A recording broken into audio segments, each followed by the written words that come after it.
bem-vindos aí à live de vidros blindados. Para quem não me conhece, meu nome é Renato, eu sou engenheiro, sou especialista nessa parte de vidro blindado, tá? Mais de 25 anos já nesse segmento aí, trabalhando com vidro blindado. E a live de hoje vai trazer um tema para vocês aí, que é um tema, uma coisa que eu já vivi, que é um risco muito grande, que todo mundo trabalha com vidro blindado está sujeito, mas o pessoal normalmente negligencia um pouco, que é o risco de uma autoclave explodir, tá?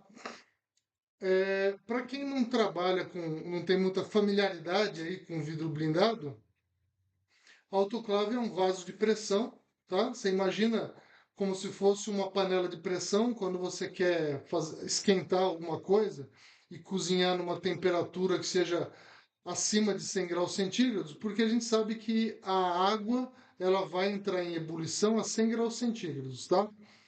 Se você quiser cozinhar algum alimento acima dessa temperatura, você pode fechar uma panela de pressão e você coloca ali o calor. Esse calor vai fazer a água esquentar e ela vai passar de 100 graus centígrados. Só que para isso aquilo vai formar pressão. E aquela pressão, ela pode vir a explodir. Uma panela de pressão, ela, se você entupir aquele canalzinho por onde sai o vapor, ela vai aumentar a pressão e a temperatura, aumentando a pressão e a temperatura, até que chega uma hora que a panela explode. E a autoclave é a mesma coisa. A autoclave, ela tem esse risco. Você vai colocando temperatura e pressão na autoclave e ela pode explodir. Para que serve a autoclave? A autoclave, ela é uma máquina que tem no processo de fabricação de vidro blindado, onde você coloca os vidros e os plásticos e você começa a aquecer aquilo de forma que ele vai derreter todos os plásticos. O vidro, obviamente, não vai derreter e aquilo tudo vai virar uma coisa só. Depois, na hora que você esfriar a autoclave, você tirar a pressão, aí aquilo então está um composto de vidro e plástico e aço, tudo fundido e é o vidro blindado, tá? Então, isso é perigoso por quê? Porque o vaso de pressão é uma chapa de aço dobrada em tubo, tá? Um lado entra as peças, no outro lado é fechado, e depois que entram as peças, você tem uma tampa, uma porta que fecha e trava, tá? Então, quase a mesma coisa que uma panela de pressão, que você coloca de um lado e depois você tem uma tampa para fechar. Qual que é o risco disso daí? A partir do momento que você vai dando pressão e temperatura, o aço ele vai estufando, como se fosse uma bexiga, ele vai estufando. Logicamente que a gente não consegue enxergar, porque o aço tem uma espessura de umas 2 polegadas, né? Um aço bem grosso. Mas ele vai tendo um esforço ali no sentido de querer arrebentar aquela pressão, de querer explodir aquele troço. E isso daí, obviamente, não acontece porque existem algumas definições aí para que isso não aconteça. No caso da panela de pressão, ela não explode porque tem uma válvula que fica constantemente saindo o vapor. Enquanto estiver saindo o vapor, ela não explode a panela, tá? A autoclave, ela não tem nada que fica saindo a pressão. Então, o que acontece? Normalmente põe os vidros todos lá dentro, fecha a autoclave e aí tem uma mangueira que vai injetar ar comprimido. Vai injetando esse ar comprimido e vai ter uma resistência elétrica que vai esquentando o ar lá dentro. Aí esse ar que está esquentando lá dentro, e colocando pressão, e esquentando e colocando pressão, só o aumento da temperatura já vai fazer a pressão subir. Além do aumento da temperatura que já faz a pressão subir, você injeta o ar comprimido. Isso daí logicamente não vai explodir porque está projetado para suportar aquilo, tá certo? Então tem duas coisas que podem causar uma explosão na autoclave assim súbita, uma coisa que você não está esperando, de repente ela vai e explode. Uma coisa é assim, a pressão, a autoclave ela é projetada para aguentar uma quantidade de pressão. Então vamos supor que você comprou uma autoclave que ela está projetada para 15 bar de pressão, 15 atmosferas. A hora que você está colocando a pressão e fazendo pressão dentro da autoclave subir, se ela chegar em 15 bar, teoricamente, para a autoclave não explodir, você tem os métodos de segurança, tá? Se você nenhum desses meios de segurança atuar, ela vai continuar colocando pressão e aí ela vai passar de 15, vai para 16, vai chegar num certo momento que ela vai explodir, tá? Qual que é o risco de uma autoclave explodir? O risco de uma autoclave explodir é como se fosse uma bexiga. Sabe que quando explode ela vai, voa pedaço para tudo quanto é lugar? Ela é como se fosse uma bomba que está cheia de vidro lá dentro. Vidro e plástico derretido. A hora que o vidro e o plástico derretido da autoclave explodir, ela vai jogar estilhaço, como se fosse uma granada de vidro, plástico, pedaço de ferro, mangueira para tudo quanto é lado. Ou seja, você pode causar a morte de todo mundo que está dentro da fábrica, né? Isso não é brincadeira, não é uma hipótese, tá? Recentemente aconteceu uma uma caldeira, né, lá em Sorocaba, explodiu e matou todo mundo, inclusive o dono, tá? Explodiu o galpão inteiro, tá? Então mata 20 pessoas, 40 pessoas, tá? Quando eu trabalhava em São José dos Campos, tinha também uma autoclave de plástico. Não sei quem está me assistindo aí, se trabalhou comigo naquela época lá em São José dos Campos. Jaqueline sempre está acompanhando a live aí, ela trabalhou comigo lá em São José na Pilkington Aerospace e depois virou GKN Aerospace. E tinha um vizinho nosso que fazia acrílico dentro da autoclave. E ele não tomou as medidas necessárias, a autoclave explodiu. Quando a autoclave explodiu, ela matou 4 pessoas. E obviamente que o dono foi preso, tudo, né? Então a autoclave é uma máquina muito perigosa. Tanto que existe uma norma regulamentadora, que é a NR13, e a norma regulamentadora 13, ela fala justamente sobre todos os controles que precisa ter para o vaso de pressão.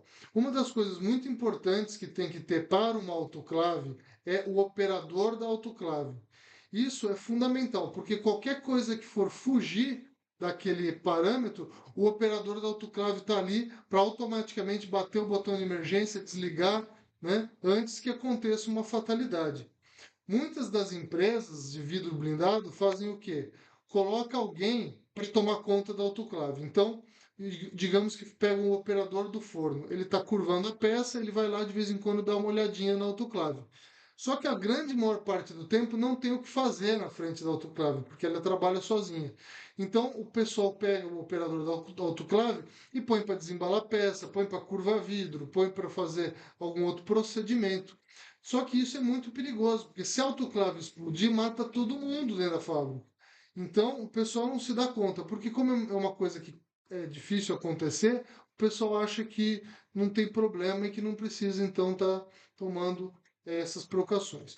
Então, uma coisa seria isso, manter um operador de autoclave. Isso é fundamental para prevenir que não ocorra uma explosão da autoclave, certo? O que que pode, então, além de ser a pressão que vai subindo, injetando pressão, vai injetando pressão e a autoclave explode, uma outra coisa que pode causar a explosão da autoclave é a temperatura. Então, se de repente for dando temperatura, for dando temperatura, for dando temperatura e ninguém estiver olhando isso daí, todas as peças que estão dentro da autoclave, todos os plásticos, todo o saco de vácuo, mangueira, tem uma temperatura desses plásticos que é a temperatura limite. Acima dessa temperatura, ele vai entrar em combustão. Então você imagina, por exemplo, você tem um plástico dentro da autoclave que ele só pode ir até 130 graus. Você não prestou atenção na autoclave e está subindo 130, 140, 145, 150. Chega uma hora que isso daí vai inflamar. E a hora que vai ter essa autoignição do material, como você colocou muita pressão na autoclave, você está colocando muito oxigênio na autoclave. Então, com esse monte de oxigênio, você tem, sei lá, 10 bar de pressão, tem 10 vezes a quantidade de oxigênio que normalmente teria. A temperatura está altíssima. Entrou em autoignição, ela vai explodir, ela vai pegar fogo de uma vez com aquela quantidade de oxigênio que tem lá dentro, e aí a autoclave vai explodir, tá? Então, isso é muito importante. O que que o dono da fábrica, o que que o gerente da manutenção, o gerente de produção, ele tem que fazer então para prevenir da autoclave explodir? O primeiro meio de controle que tem é o seguinte: você pode, em vez de usar ar comprimido, normalmente as autoclaves põem pressão dentro da autoclave com ar comprimido. Você pode não usar o ar comprimido e usar nitrogênio. Se você usar nitrogênio, você tem que comprar da White Martins ou de alguma empresa que fabrica nitrogênio, ela vai instalar um tanque de nitrogênio líquido do lado da fábrica. E aí você, através de uma mangueira, você vai dosando nitrogênio líquido, o nitrogênio ele vai expandir e vai botar pressão na autoclave com o nitrogênio líquido. Como você está colocando nitrogênio, não vai ter oxigênio. Por não ter oxigênio, se chegar numa temperatura dessas, vai derreter tudo, mas não vai ter autoignição, a autoclave não explode. Então, essa é uma forma de prevenir. Segunda forma de prevenir é você regular o compressor. Então, vamos supor, você compra um autoclave que resiste a 15 bar de pressão. Aí você compra um compressor que o compressor só vai até 15 bar. Ele não consegue dar mais do que 15 bar, porque o compressor ele não tem potência para isso. Então você nunca vai comprar um compressor que vai dar 20 bar de pressão, 25 bar de pressão, 30 bar de pressão, sabendo que a sua autoclave ela só vai aguentar 15. Então você sempre vai colocar isso daí, um compressor que vai estar no limite da tua autoclave, tá? Então esse é um outro ponto para você trabalhar. Outros pontos para você trabalhar é colocar um pulmão entre o compressor e a autoclave. E aí, nesse pulmão, você pode colocar algumas válvulas de segurança. Que passar de 15 bar, essa válvula de segurança abre e começa a jogar ar fora. E aí você não consegue mais encher a autoclave. Uma outra coisa que a própria autoclave tem, ela tem também uma válvula de pressão. Então, é uma válvula que tem uma mola. Deu um coraçãozinho aqui. É uma válvula que tem uma mola, e aí a hora que a quantidade de ar ela aumenta, ela vence a pressão da mola, então acontece que ela começa a jogar ar fora. Daí ela não explode. Então você regula essa mola para de repente 14 bar e meio, né, ou 14,8 bar. E a hora que chega então nesse limite de 14 bar e meio, ela pega e abre a mola e joga fora o ar comprimido, a tua autoclave não vai explodir. Se tiver algum problema de incêndio, por exemplo, na autoclave e ela precisar e ela for explodir, não dá tempo dessa mola acionar e tirar todo o gás. Então você tem também na autoclave um disco de ruptura, tá? O disco de ruptura, na verdade, em cima da autoclave é como se fosse uma chaminé e tem uma chapa de alumínio. Essa chapa de alumínio, ela não aguenta a pressão. Então vamos supor, você vai comprar uma chapa de alumínio que aguenta só 15 bar ou 14 bar. Chegou no 14 bar ou no 15 bar, aquilo lá vai explodir como se fosse aquele selinho vermelho da panela de pressão. Ela não suporta mais do que 14 bar, né, ou mais do que o projetado. Então esse disco de ruptura ele rompe, né, ele sai voando, você é como se fosse uma chaminé, então ele vai sair voando para cima. Tomar cuidado para não pôr nada em cima, né, que possa de repente ter um acidente. E aí então vai sair todo o fogo e toda a explosão, a fumaça vai sair por aí e não vai explodir a autoclave, tá? Uma outra coisa que você pode fazer é colocar termostatos de segurança na tua autoclave, de forma que, se você sabe que o material que está lá dentro só aguenta até 130 graus centígrados, o saco de vácuo ou de repente um PVB é 130, 140, você vai ver a especificação que vai pegar fogo daquele material. Aí você vai colocar um limite, um termostato fora do CLP. Se você tiver, por exemplo, o CLP mandando a resistência aquecer, e aí acontecer qualquer problema na resistência que ela colar, ou a contatora grudar, ou qualquer coisa que não desligue a resistência da autoclave, e ela for aquecendo, aquecendo, aquecendo indefinidamente, e nada no CLP que mande desligar a resistência, e ele continue a resistência ligada, aquilo vai disparar a temperatura e ela vai pegar fogo em tudo e vai explodir.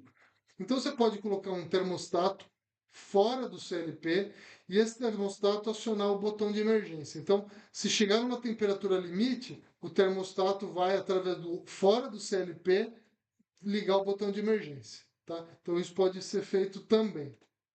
Então, deixa eu contar para vocês o que aconteceu lá na Glass Shield, quando eu estava lá, mais ou menos em 2008, né? Quem trabalhou comigo na Glass Shield vai lembrar dessa situação, foi bastante traumática, principalmente para as meninas do terceiro turno, aí, que estavam trabalhando na sala de montagem. Porque quando a autoclave explodiu, começou a sair fogo para tudo quanto é lado, aquele barulhão, né? Aí uma fumaça na fábrica que não dava para enxergar nada, saiu todo mundo chorando, achou que tinha acontecido alguma coisa, né? Então eu vou explicar para vocês o que aconteceu, para vocês tomarem bastante cuidado e não fazerem o mesmo erro na fábrica de vocês. E outra, a gente só conseguiu salvar a fábrica, né, de não acontecer uma coisa pior, porque tinha operador de autoclave. Então o que aconteceu? A autoclave estava com um problema de calibração. Então, como ela estava com um problema de calibração, quando a autoclave estava 100 graus, provavelmente não estava 100 graus. O mostrador ali, o display, marcava outra coisa. Então a gente tirou as peças lá de dentro e a gente percebeu que as peças não tinham sido autoclavadas. As peças não tinham derretido, os plásticos não tinham derretido. Então a gente foi dar uma olhada e toda autoclave ela tem uma redundância, ela tem toda a parte computadorizada do CLP, do computador lá que faz o ciclo, mas você tem também um termômetro analógico. E a gente começou a perceber ali no termômetro que quando o CLP dizia que estava 115 graus, no, na temperatura ali no termômetro não estava 115 graus, estava 110 graus. Então o que eu falei? Bom, pega, em vez de colocar então o ciclo, como a gente não vai mexer com isso aí agora, não dá para parar o autoclave agora, vamos fazer cotação, tudo. Coloca para fazer o ciclo da autoclave com 120 graus. Aí faz o ciclo com 120 graus e, obviamente, então, no termômetro estava 115 graus e os ciclos, as peças estavam saindo boas. E eu, como diretor, eu fui correndo atrás de fazer cotação, tudo junto com o comprador. Só que qual que é o problema? Eu, na minha cabeça, eu sei que saco de vácuo, essas coisas que a gente comprava, era tudo para 135 graus.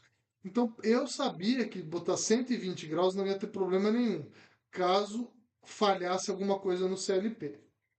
Só que o operador ele não tem esse conhecimento. Essa é a diferença do engenheiro para o técnico. O técnico, muitas vezes, ele aprende a fazer uma coisa, ele não sabe por que está sendo feita. Quando eu ensinei ele que ele poderia passar o ciclo para 120 graus, ele começou a ver no termômetro ali, voltou a dar 110 graus. O que ele fez? Passou o ciclo para 125 graus. Aí continuou trabalhando, o termômetro estava dando 110 graus de novo. Ele foi lá, aumentou o ciclo para 125 graus. Então ele ia compensando o ciclo do computador baseado no que ele estava vendo na autoclave. O problema é que um dia a autoclave resolveu obedecer o CLP. Um dia aquele transdutor de temperatura resolveu funcionar. E o operador estava lá do lado olhando, mas ele saía fazer outra coisa. Como eu falei, a autoclave ela trabalha sozinha, então o operador acaba desembalando uma peça, fica um pouco mais lá conversando na portaria com o porteiro, vai tomar água, vai fazendo outra coisa. E nessa ele estava fazendo alguma coisa, acho que ele estava limpando alguma peça para ajudar a sala de montagem, estava limpando umas peças para entrar na sala de montagem, e a autoclave ela chegou nos 140 graus que ele tinha colocado para compensar e não estava falando para ninguém. Só que o ciclo fez a 140 graus. Quando ele fez a 140 graus, houve uma combustão instantânea do saco de vácuo, que estava para 135 graus, que era de nylon, e explodiu a autoclave. Ela explodiu justamente o disco de ruptura, começou a sair fogo pelo disco de ruptura, sair fumaça também, porque estava expelindo aqueles gases dos plásticos dentro da autoclave. Conclusão: pegou fogo na autoclave inteirinha por dentro, teve que desmontar a autoclave inteira. O isolamento da autoclave, para você ter uma ideia, não é igual ao isolamento de forno. O isolamento do forno ele é de fibra de alumina.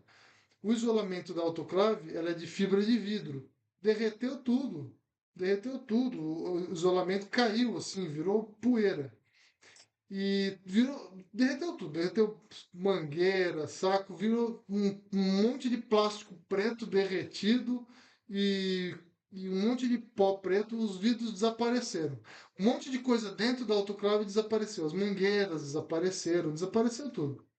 Então, tivemos que fazer o quê? Tivemos que botar outra autoclave para funcionar, essa daí teve que fazer retrofit.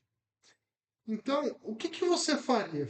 Fala para mim assim, o que que você faria se você tivesse na tua fábrica de vidro blindados e a autoclave explodisse? O que que você acha que tem que fazer? Você tá lá, a autoclave explodiu. Começou a sair fogo. Se ela não explodiu e matou todo mundo, e ela estourou o disco de ruptura, só tem dois lugares, tá, que essa autoclave explode. Ou é na tampa, ou é na parte de trás onde tem o motor. São os dois lugares onde ela pode explodir, tá? Ela vai explodir um para frente. Então, o lugar mais perigoso de você ficar quando estiver fazendo um ciclo de autoclave, ou é na parte de trás onde tem o motor, ou na parte da frente onde tem a porta, né? Em volta da autoclave ela não explode, ela vai explodir como se fosse um míssil. Então ela vai pegar e vai jogar a tampa e vai fazer um funil assim e vai explodir todo aquele plástico, vidro para frente.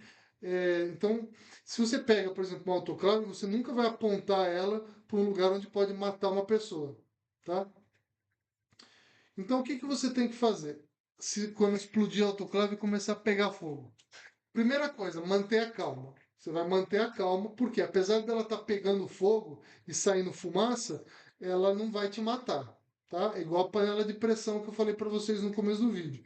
Enquanto está saindo aquele gás ali na panela de pressão e está girando aquela válvulazinha saindo vapor, ela não explode.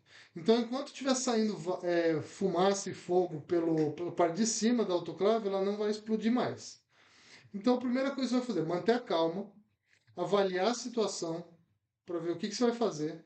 Você vai pegar o kit que você vai ter de parte de brigadista, você vai colocar máscara, você vai colocar luva, óculos e você vai lá chegar perto da autoclave, tá? Tem que ter esse kit na fábrica quando pega fogo, porque senão você vai chegar lá e vai ficar respirando aqueles gases tóxicos.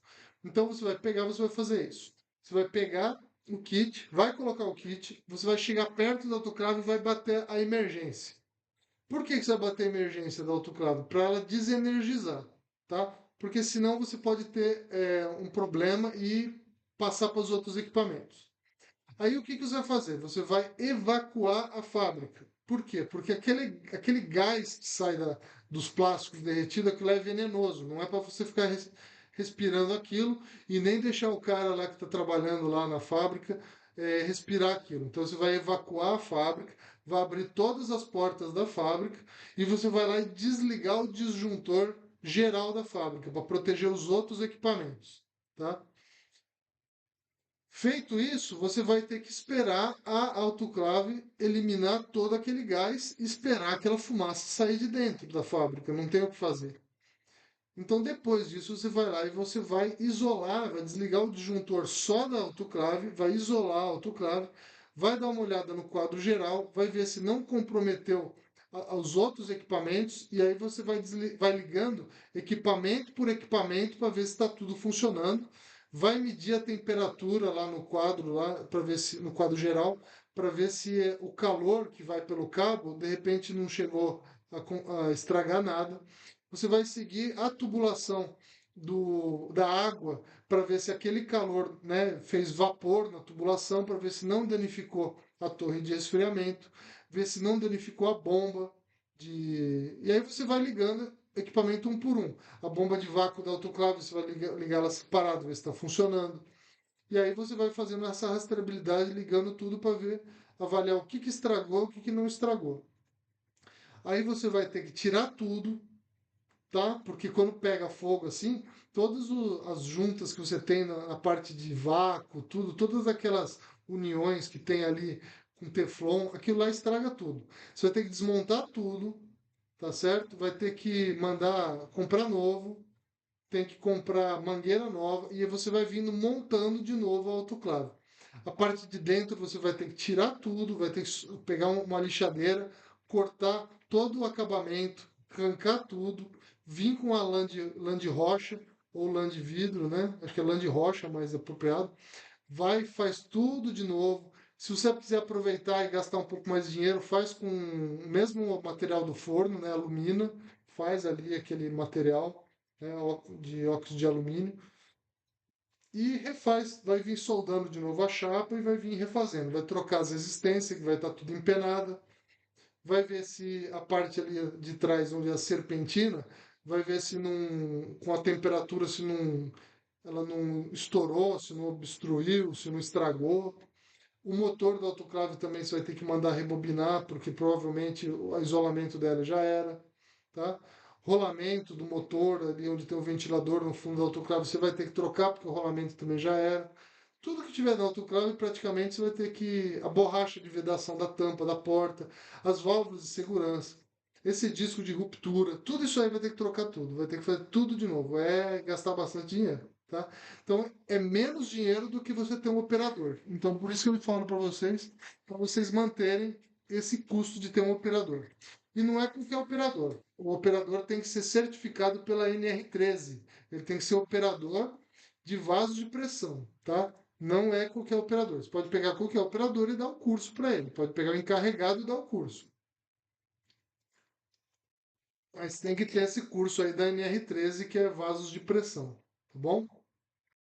Então, antes de finalizar, eu gostaria aqui de agradecer vocês, tá? Que têm participado, têm vindo aqui toda quinta-feira, 8 horas da noite, assistir a live. Vocês também que estão acompanhando pelo canal do YouTube, também eu gostaria de agradecer, porque esse projeto não estaria sendo possível se não houvesse o engajamento de vocês. Tanto as lives como as visualizações depois do Instagram tá tendo bastante visualizações, né? O nosso mercado ele é um mercado que ele é reduzido, então eu não espero ter aí 15 mil visualizações, né? Mas a quantidade de visualizações, em torno de 2.000 a 10.000 visualizações, quando a gente coloca os cortes no Instagram, a gente está chegando nisso. Então eu queria agradecer bastante vocês, que isso não estaria sendo possível se não fosse a participação de vocês, tá bom? É, Se você também tiver interesse, tiver uma marca, ou se tiver um negócio, ou tiver um produto e quiser fortalecer a sua presença aqui no digital, você entra em contato comigo, vamos pensar em alguma coisa para a gente fazer junto aqui, porque, como eu disse, o canal aqui está tendo bastante engajamento e a gente pode fortalecer a tua marca aqui nas mídias digitais. Então, basta entrar em contato comigo pelo Instagram mesmo, ou né, pelo YouTube, ou quem tiver meu e-mail também. Mas aqui na minha descrição no Instagram você consegue encontrar meu WhatsApp, meu e-mail, tudo, tá bom? Eu acho que é uma ótima oportunidade para a gente fazer essa parceria, tá bom? Qualquer coisa é só entrar em contato comigo. Temos aí muitos assuntos ainda para tratar ao longo desses, desses futuros anos aí que vão se seguir, que certamente estaremos juntos aí nas lives de quinta-feira, 8 horas da noite, tá ok? Então, mais uma vez, obrigado a todos que estão acompanhando.